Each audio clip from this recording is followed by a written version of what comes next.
Hey, what's going on YouTube?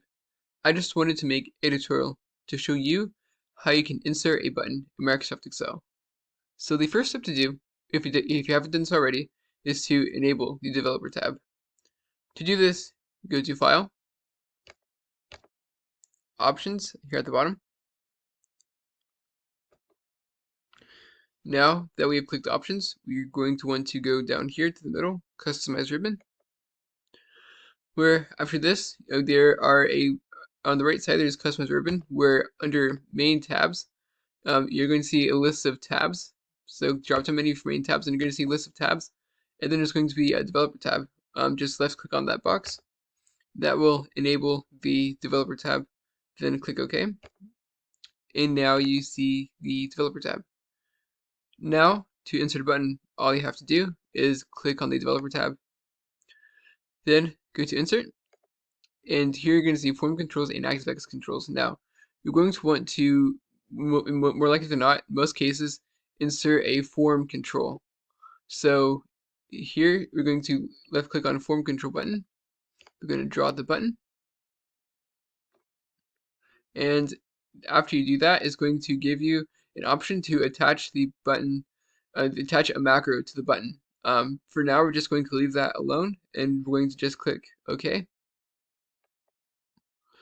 And then here you can see I have button 1, and the coolest thing is it kind of has a visual effective button. So whenever you click it, looks like a button. But it typically needs to be assigned to a macro or assigned to another cell for it to work.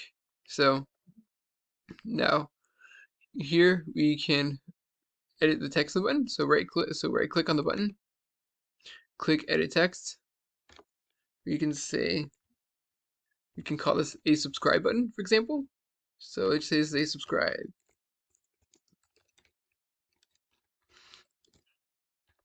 So here we have a subscribe button right here. And now the only thing with the button is that you don't necessarily have all of the visual effects that you normally have in other areas of Excel.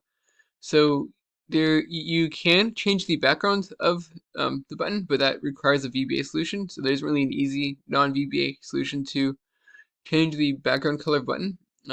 But you can kind of right click and see what options you have available to you. You go to shape format. As you can see, a lot of the things are grayed out. So there isn't really a lot that you can necessarily change in terms of the shape like you would normally think that you could, or in other shapes. But a couple things that you can do is you can have some flexibility in the text. So you can do that and go to format control, and you can adjust the font to be whatever font you would like it to be. You can change the color of the font, and then you can do different things to the font.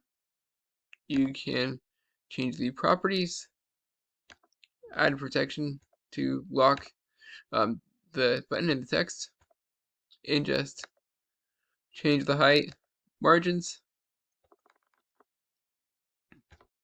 and a few things that you can do to make the button just look a little bit different.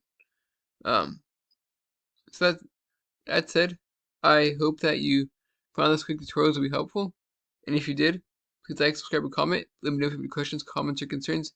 Thank you so much for watching. Have a great day.